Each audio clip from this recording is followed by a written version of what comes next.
বিভিন্ন রকম নেশা আছে, নারীর নেশা হোক, জলের নেশা হোক, যে নেশা হোক, সব নেশাই কিন্তু মুক্তি পায়। বাকিটা আমি এখান থেকে করে দেবো, বুঝেছিস? বাকি আমি এখান থেকে করে দেবো বেটা, তোর বেটা ভালো হবে। এখানে কোনো চাওয়া পাওয়া নেই বেটা, যার যেটা ইচ্ছে যায় সেটা দেয়, কোনো দাবি নেই, কোনো কিছু নেই যে এখানে দিয়ে এসেছিস বলেই তোকে এত টাকা ঢালতে হবে, অত টাকা ঢালতে হবে না বেটা। তুই যদি আমাকে 16 নাও দিস তোকে দেখবো, তুই যদি না দিস তবুও তোকে দেখবো। কেন? আমি তাকে দেখতে আর সুস্থ করতে, মুক্তি করতে এসেছি রে বেটা, বুঝতে পেরেছিস? কোনো দাবি দাবা নেই বেটা। হাই, সকলে কেমন আছেন? আশা করি সকলে ভালো আছেন, সুস্থ আছেন। আপনারা জানেন যে আমি বর্ধমানে এবং বিভিন্ন যেসব মন্দির তান্ত্রিক রয়েছে, ওজাবাড়ি, সেসব দর্শন আমি আপনাদেরকে করাই। আর আপনাদের সমস্যা, যে সমস্যাগুলো আছে সেই সমস্যাগুলো সমাধান করার চেষ্টা করি, বা কোথায় গেলে সেই সমস্যার সমাধান হবে সেইগুলো কিন্তু আমি খোঁজার চেষ্টা করি। আজকে আমি যেই মন্দিরে দাঁড়িয়ে রয়েছি, বর্তমানে এক মন্দিরের গেটের বাইরে দাঁড়িয়ে রয়েছি। এই মায়ের মণিমা একজন শ্মশানকালী এবং মা মনসাকে নিয়ে কিন্তু তার জীবনযাপন, তাদের দুজনকে নিয়েই কিন্তু মা ভক্ত দেখে। এবং মা কিন্তু দুটো বারে ভক্ত দেখে, শনিবার মা মঙ্গলবার ভক্ত দেখে। শনিবার কিন্তু মা বড় মা ভর হয়, বড় মা ভক্ত দেখে, এবং মঙ্গলবার কিন্তু মা মনসার ভর হয়।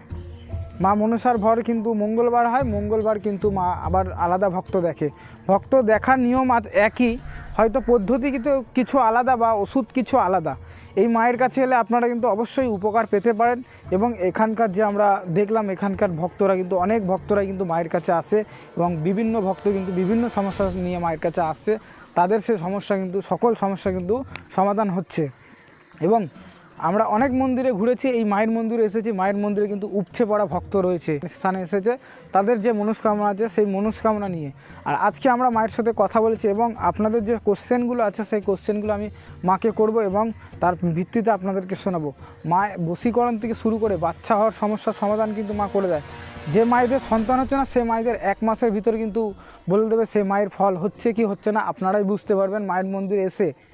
আর যারা বলছেন যে স্বামী স্ত্রী চলে গেছে, বা স্বামী চলে গেছে, বা স্ত্রী চলে গেছে, বা প্রেমিকা চলে গেছে, যত পুরনোই হোক, মা কিন্তু সেটাকে আড়াই থেকে 3 দিনের মধ্যে মা বলেছে এনে দিতে পারে, বা মা আপনারা এসে একবার দেখতে পারেন।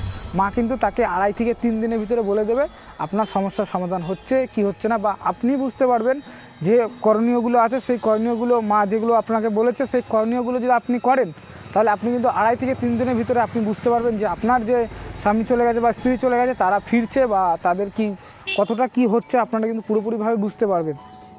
তো আর কিছু বলবো না, এরপর আমি মায়ের সাথে কথা বলবো। আর মা কি বলছে সেসব নিয়ম যদি আপনারা পালন করেন, অবশ্যই কিন্তু আপনাদের সফলতা এই মন্দিরে হতে পারে। কথা বলি, আমার চ্যানেলে যারা নতুন আছেন অবশ্যই কিন্তু আমার চ্যানেলটিকে সাবস্ক্রাইব করবেন, কারণ আমার চ্যানেলটি সাবস্ক্রাইব না করলে আপনারা হয়তো ভিডিওটা দেখতে পারবেন না, বা এরপরে যে আমি মায়ের ঠিকানা এবং ফোন নাম্বার আনবো আপনারা সকলেই জানেন।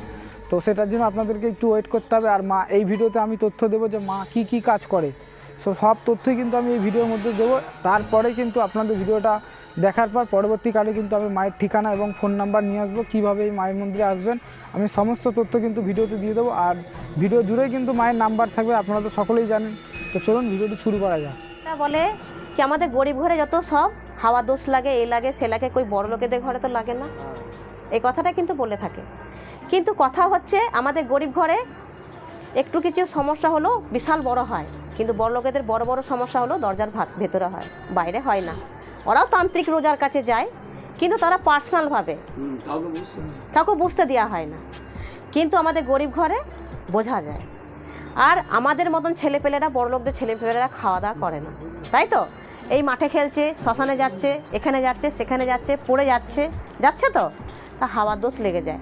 তা আমার মায়ের ওষুধ দেওয়া আছে একটাই, কাকু যদি হাওয়ার দোষ লাগে, বা কাকু যদি ভূতে পায়, বা কাকু বোম্বাদাতি পেল, বা কাকু আরও কিছুতে পেল, এই ঘটের জল মন্ত্র করা আছে, এক ছিটে দিলেই সে তার আসল মূর্তিতে আসবে,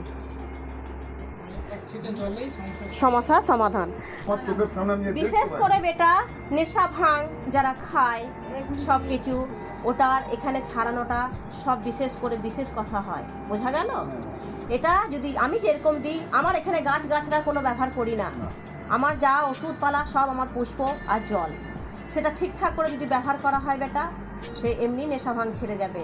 তাতে যেই নেশাই হোক, যে কোনো নেশা হোক, শুকনো নেশা হোক, বিভিন্ন রকম নেশা আছে, নারীর নেশা হোক, জলের নেশা হোক, যে নেশা হোক মা সব হচ্ছে নেশাই থেকে একটা মুক্তি পাওয়া জিনিসই যাবে। করা যাবে, একমাত্র বাড়িতে যেটা দিয়েছেন আমি নিয়ে এসেছি, এই তেলটার এইটা হোমে তো আছে মা, আমি এই দুটো জিনিস ওকে আমার সম্বন্ধীকে দিয়ে প্রয়োগ করতে পারবো, বাকিটা তো ওখানে করতে দেবো। বাকিটা তোকে করণীয় দরকার নেই, এইখানে কি বাকিটা বলুন আমাকে? বাকিটা আমি এখান থেকে করে দেবো, হ্যাঁ মা করবে। বুঝেছিস? হ্যাঁ, মা। বাকি আমি এখান থেকে করে দেবো বেটা, তোর বেটা।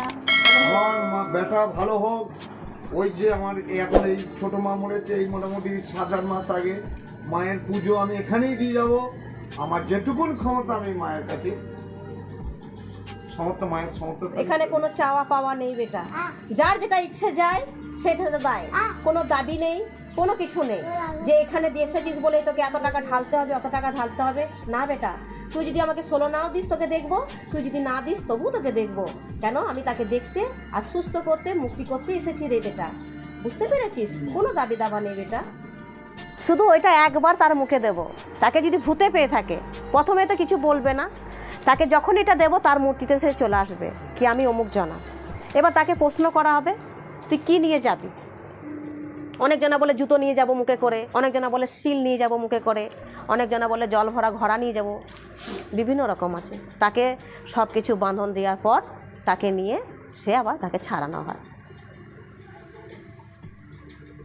মানে সব রকমেরই উপায় আছে, উপায় আছে, এমন কোনো উপায় নেই যে এখানে নেই, মায়ের কাছে মায়ের কাছে হয় না।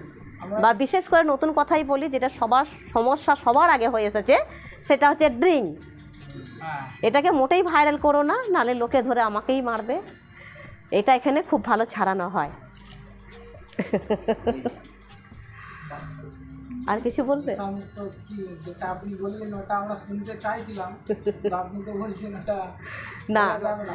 এখন বেশিরভাগ ছেলেই এই সমস্যাটাতেই কিন্তু ভুগছে, প্রত্যেকটা সংসারে বলুন বা বাড়িতে বলুন এটা নিয়ে অশান্তি হচ্ছে। এটা থেকে কিভাবে বেরোবে? এটা থেকে বেরোনো একটাই উপায়, যেটা আমার মা দিয়েছে, সেটা হচ্ছে এই খানিক আগে একজন এসেছিলেন, আমরা শুনছিলাম, ওনার ঘটনা শুনছিলাম। তা এইরকমই মায়ের একটাই উপায় আছে, যে মায়ের ওষুধ হচ্ছে লবঙ্গ দিয়ে জলে ভিজতে দেওয়া হবে, বেশি নয়, তাকে মাসখানিক 3-4 ছিপি করে খাওয়াতে হবে, সে সারা জীবনের মতন ভালো হয়ে যাবে, তো সারা জীবন মতো এই জিনিসটা থেকে সরে আসবে। প্রথমে খেলে বমি হবে, অসাদৃশ্য বমি হবে, ভয় পাওয়ার কারণ নেই, বমি হতে হতে থামবে, থামার পরে ওই জিনিসটার প্রতি এতই ঘৃণা তার চলে আসবে যে সেই জিনিসটা আর সে খাবেই না, বসে অন্যজনাকে খাওয়াবে কিন্তু নিজে খাবে না।